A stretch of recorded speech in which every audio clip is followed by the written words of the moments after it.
مجھ سے باتیں کریں کہ آپ کا بیٹا آج بڑے درد میں ہے، بڑی تکلیف میں ہے، مجھ سے بات کیوں نہیں کر رہی؟ ام ایمن ان الفاظ کے ساتھ سمجھاتی کہ اے محمد صلی اللہ علیہ وسلم، تیری والدہ اب اس دنیا میں نہیں رہی، آپ کی والدہ چلی گئی، وقت سے پہلے چھوڑ کر چلی گئی۔ ابھی تو وہ دن تھے کہ ماں کی گود میں سر رکھنا تھا، ابھی تو وہ دن تھے کہ تکلیف آتی ماں کے سینے کے ساتھ لگتے، ابھی تو وہ دن تھے کہ اندر کا درد تڑپاتا اور ماں کے ساتھ لپٹ جاتے اور رحمتوں کے چشمے جاری ہو جاتے، ابھی تو وہ دن تھے۔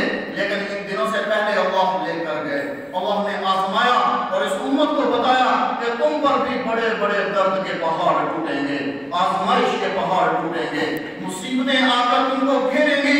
جب کبھی ایسا ہو تو میرے نبی کو یاد کرنا کہ وہ افواہ کے مقام پر کیسے تڑپا تھا کہ ام ایمن نے پتہ نہیں کیسے تدبیر کی ہوگی، کوئی مرد نہیں، کوئی انسان نہیں، کوئی پرندہ نہیں، جھاڑیوں جنگلات کے درمیان ویران جگہ کے اندر پتھروں کے اندر جب حضرت آمینہ کو چھپایا اور میرے نبی کا ہاتھ پکڑا اور لے کر جانے لگی مکہ کی طرف، تو حضرت محمد صلی اللہ علیہ وسلم پیچھے دب کے ماں کی قبر کی طرف اور پھر پکڑ کر کھینچ رہی، پھر لب کے میں ان کو کس الفاظ کے اندر آپ کے سامنے لے کر آؤں یہ میں نہیں بتا سکتا، میرے الفاظ نہیں بتا سکتے۔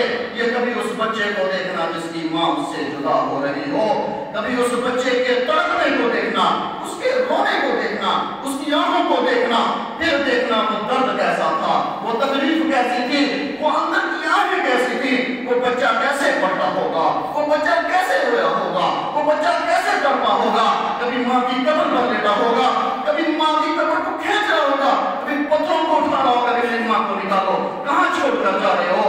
اور حضرت ام ایمن نے کیسے کھینچا ہوگا، کیسے دلاسے دیے ہوں گے، کیسے الفاظ لے کر آئی ہوں گی، اور وہاں سے مکہ کا سفر کیسا ہوگا کہ کوئی کندھا ہی نہیں ہے رونے کے لیے، کوئی گود نہیں ہے سر رکھنے کے لیے، کوئی الفاظ نہیں ہے دلاسا دینے کے لیے، کوئی یار نہیں ہے کہ جو درد کو باندھ سکے، کوئی آہوں کو باندھ سکے، کوئی آہوں کو سنبھال سکے، تو ایسے میں وہ سفر کیسا ہوگا؟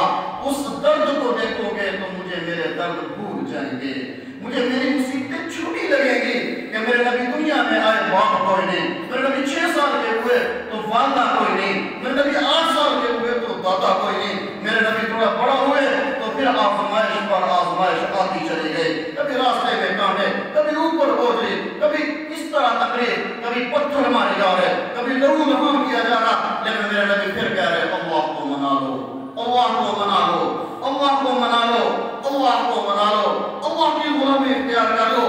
فرشتے آ گئے، یا رسول اللہ، طائف کا میدان لہو لہان، یا رسول اللہ ہمیں حکم دیں میں دونوں پہاڑوں کو ملاؤں، ساری طائف کی بستی تباہ و برباد کر کے رکھ دوں۔ میرے نبی نے فرمایا نہیں، یہ مجھے جانتے نہیں ہے میں کون ہوں۔ میرے بھائیوں کیا ہم بھی نہیں جانتے؟ کیا ہمارے ضمیر ہو چکے ہیں؟ کیا ہم اتنے جاہل ہو چکے ہیں؟ کیا ہمارے علوم ختم ہو چکے ہیں؟ یا ہم نے اللہ کو چھوڑ کے کوئی اور راستہ اختیار کر لیا ہے؟ کب لوٹو گے؟ کب واپس آؤ گے؟ جوانی ڈھلنے کو ہے، زندگی مٹنے کو ہے، جنازہ اٹھنے کو ہے، قبر منہ کھولے کھڑی ہے، پھر تنے تنہا کس کو آواز دو گے؟ کس کو پکارو گے؟ نہ بیٹا ہوگا، کس کو پکارو گے؟ نہ بھائی بہن کے دلاسے ہوں گے، کس کو پکارو گے؟ نہ ماں کی گود ہوگی، کس کو پکارو گے؟ نہ باپ کا سایہ ہوگا، تنی تنہا قبر کے اندر ہوگا۔ ادھر سے منکر نکیر ہوں گے، وہ پوچھے کہ مر ربک، تو اس زبان سے کون سے الفاظ نکالو گے؟ جب رب کی مانی نہیں ہوگی تو جواب بھی نہیں آئے گا۔ تو میرے بھائیو یہ جو مقامات ہوتے ہیں عبرت کے ہوتے ہیں، عبرت کے ہوتے ہیں کہ اپنے ہاتھ سے آج تم کسی کو دفن کر کے آئے ہو، کل تمہیں بھی دفن کیا جائے گا۔ آج اپنے کندھوں پر جنازہ اٹھا کر لائے ہو، کل تمہیں بھی اٹھایا جائے گا۔ آج تم نے کسی کو غسل دیا، کل تمہیں بھی غسل دیا جائے گا۔ آج کسی کو کفن پہنایا گیا، کل تمہیں بھی کفن پہنایا جائے گا۔ آج تمہیں قبرستان کی طرف کسی کو قبرستان کی طرف لے جایا گیا، کل تمہیں بھی قبرستان کی طرف لے جایا جائے گا۔ کل من علیہا فان، میں بھی مٹنے کے لیے، آپ بھی مٹنے کے لیے، وَيَبْقَى وَجْهُ رَبِّكَ ذُو الْجَلَالِ وَالْإِكْرَامِ، ایک تنہا ذات بچے گی، وہ اللہ کی ذات ہے، وہ اللہ رب العالمین ہے، اس کے علاوہ سب کچھ مٹنے کے لیے وہ فرشتہ جو سب کی جان روح قبض کرتا ہے وہ تو خود نہیں بچے گا۔ تو میرے بھائیو، اپنے آپ کی زندگی کو بدلو، اپنے آپ کو واپس لے کر آؤ اللہ کے سامنے، اللہ کی غلامی میں، اللہ کے در میں، اور اس کے اندر اپنے دوستوں کو نہ لے کر آؤ اور اپنے محلے والوں کو نہ لے کر آؤ۔ وہ کیا کہے گا، یہ کیا کہے گا، وہ کیا کہے گا، کوئی کچھ نہیں کہے گا، تمہارا اللہ تم سے راضی ہو جائے۔ اور جب اللہ کی طرف سے آزمائش آئے، صبر کرو، صبر کرو، درد بہت بڑا ہے، میرے الفاظ اس درد کے لیے ناکافی ہیں، لیکن ہمیں یہی سبق دیا گیا، صبر کرو، صبر کرو، انما یوفی الصابرون اجرهم بغیر حساب۔ یہ کتنی بڑی اللہ تعالیٰ نے ایک نبی دی ہے کہ ہم تمہیں بغیر حساب کے عطا کروں گا، اس کی کوئی حد نہیں ہوگی۔ قیامت کے دن ایک فرشتہ اعلان کرے گا، صبر کرنے والے کھڑے ہو جاؤ، جن کو آزمایا گیا مختلف طرز پر، صبر کرنے والے کھڑے ہو جاؤ، جنہوں نے زبان سے شکایتیں نہیں کی، شکوے نہیں کیے، بس یہی کہا یا اللہ تیری رضا تھی ہم نے قبول کیا، یا اللہ تیری طرف سے حکم تھا ہم نے سینے سے لگایا۔ درد بہت ہے، آنکھیں تو آنسو بہائیں گی، لیکن اللہ کے سامنے شکوے شکایت نہیں، پھر بھی اللہ ہم راضی ہیں، تیری رضا پر راضی ہیں۔ ایسے لوگوں کو فرشتہ اعلان کرے گا، صبر کرنے والے کھڑے ہو جاؤ، صبر کرنے والے کھڑے ہو جاؤ۔ ایک بڑا مجمع کھڑا ہوگا تو فرشتہ کہے گا چلو جنت کی طرف، جنت کے دروازے پر کھڑے ہوں گے اور آواز دی جائے گی تو جنت کا دربان رضوان دروازے سے کہے گا کہ ابھی تو میزان عدل قائم نہیں ہوا، تم کہاں سے آ گئے؟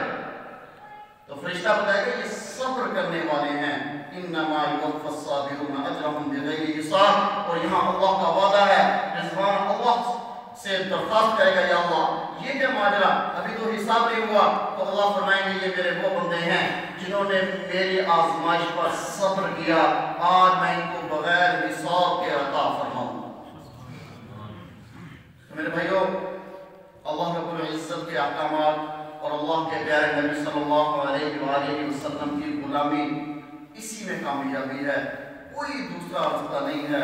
تاجر بنو، کاشتکار بنو اور دکان میں کام کرو، کوئی ملازمت کرو، بادشاہ بنو، وزیر بنو، کچھ بھی کرو، مزدوری کرو، لیکن اللہ کے حکم پر کرو، اللہ کے نبی کے طریقے پر کرو۔ ہمارے صبح سے لے کر شام، دن سے لے کر رات، 24 گھنٹے عبادت عبادت عبادت۔